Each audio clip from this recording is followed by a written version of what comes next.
करते आज? आज दुधी भोपळ्याचा नाश्ता आहे म्हणा. आई अरे काय यार रोज रोज. अरे दुधी भोपळ्याची हांडवी बनवतेय. वाव, बनव लवकर. यासाठी आपल्याला लागणार आहे 4 वाट्या तांदूळ, 1 वाटी हरभऱ्याची डाळ. वाटीचं प्रमाण एकच ठेवा दोन्ही घेताना. नंतर हे स्वच्छ पाण्याने धुवून घ्यायचं आहे. हांडवीसाठी आपण तांदूळ पहिले स्वच्छ धुतले, 3 ते 4 पाण्याने धुतले आणि त्याच्यानंतर ते एक 5 ते 6 तास भिजू दिले. आता 5 ते 6 तास भिजल्यानंतर आपल्याला हे मिक्सरमधून काढायचे आहेत. मिक्सरमधून काढत असताना एकच गोष्ट लक्षात ठेवायची आहे. आता हे तांदूळ वाटत असताना जे पाणी लागतंय आपल्याला, तर ते पाणी आपण दुसरं पाणी घ्यायचं नाही. तर आपण ज्याच्यामध्ये डाळ तांदूळ भिजवलेले आहेत त्यातलंच पाणी थोडं थोडं प्रमाणात वापरायचं आहे आणि एकदम बारीक अशी याची पेस्ट करून घ्यायची आहे. ही अशी एवढी फाईन पेस्ट याची आली पाहिजे, हे लक्षात ठेवा.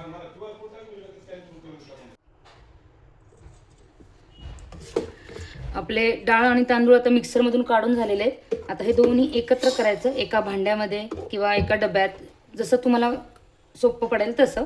आणि हे सगळं पीठ एकदा चमच्याने व्यवस्थित हलवून मिक्स करून घ्यायचं आणि जवळजवळ 5 ते 6 तास हे इडलीच्या पिठासारखं फर्मेंट होण्यासाठी ठेवून द्यायचं. तर आज माझ्या मुलाच्या फरमाईशनी बनवणार आहे दुधी भोपळ्याची हांडवी. हा एक नाश्त्याचा प्रकार आहे. भोपळा म्हणलं की मुलांना आवडत नाही, हा आत्तापर्यंतचा आलेला माझा स्वतःचा अनुभव आहे. म्हणून ही माझ्या एका मैत्रिणीने सजेस्ट केलेली रेसिपी आहे. जेव्हापासून मी ही घरात करायला लागले तेव्हापासून मुलांना भोपळा खूप आवडायला लागला. तर आपल्याला ह्याच्यासाठी सर्वप्रथम काय करायचं आहे, दुधी भोपळा जो आहे तर त्याची सालं अशी पूर्णपणे काढून घ्यायची आहे आणि त्याच्यानंतर त्याचे मोठे मोठे किस पडेल असा तो किसून घ्यायचा आहे.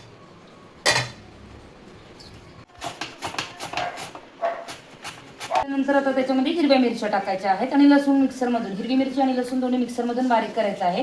हिरव्या मिरच्या या तुमच्या चवीनुसार टाका, तुम्हाला तिखट किती लागतं त्याच्यानुसार तुम्ही हिरवी मिरची टाकू शकता. आणि दुधी भोपळा घेताना पण साधारण एक मध्यम आकाराचा एक दुधी भोपळा बास होतो. ॲक्च्युली दुधी भोपळा तुम्ही तुमच्या आवडीनुसार थोडा जास्त घेतला तरी चालू शकेल.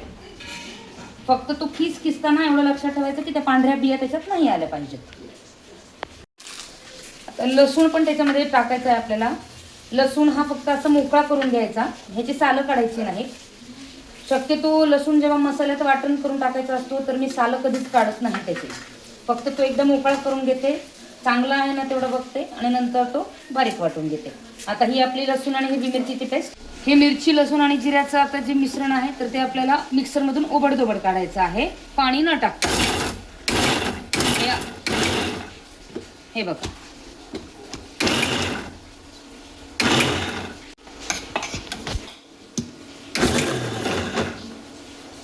हे बघा, हे असं मिश्रण आहे. हे असं ओबडधोबड थोडंसं राहिलं पाहिजे.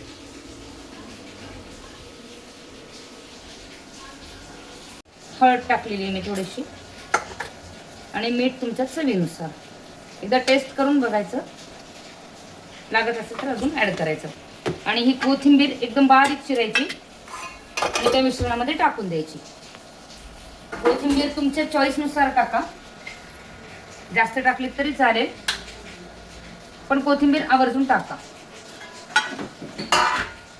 एक बाउल घ्यायचा, त्याच्यामध्ये 1 चमचा मोहरी, 1 चमचा जिरे आणि 1 चमचा तीळ, हे असं तिन्ही एकत्र करून घ्यायचं.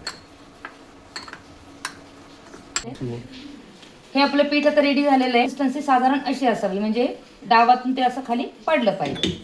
कढई गरम करत ठेवली आहे. आता कढईमध्ये 1 चमचाभर असं तेल टाकायचं आहे. 1-1.5 चमचा तुमच्या हिशोबाने. जर तेल कमी खात असाल तर थोडं तेल कमी टाकलं तरीच हरकत नाही. आता हे पातेलं आपल्या कढईच्या जवळ ठेवायचं.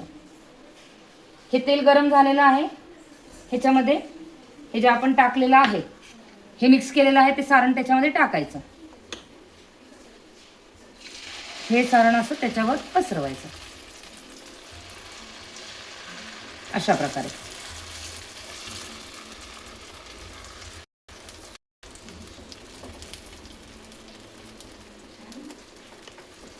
याच्यावर झाकण ठेवून त्याला वाफ येऊ द्यायची. गॅस थोडासा कमी करायचा.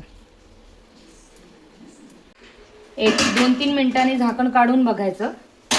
हे वरचं पूर्ण शिजलेलं आपल्याला लक्षात येतं. त्याच्यानंतर सगळीकडून अशा कडा काढून घ्यायचा आणि असं पालतं करून घ्यायचं.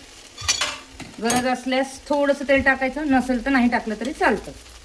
कधी कधी आपण पहिली हांडवी जेव्हा बनवतो तर तेव्हा ती तुटते. घाबरायचं काहीच कारण नाही, कधी कधी पहिली तुटते. दुसऱ्या वेळेस जेव्हा आपण तेल टाकतो त्यानंतर हांडवी जी टाकू पातळ टाकायची, ती जाड टाकायची. जाड टाकली म्हणजे ती थोडी निघून येते. ही झाली आपली हांडवी तयार. ही हांडवी तुम्ही सॉससोबत खाऊ शकता किंवा नुसती खाऊ शकता. जर माझी रेसिपी आवडली असल्यास गौरी कट्ट्याला लाईक आणि सबस्क्राईब करा. थँक्यू.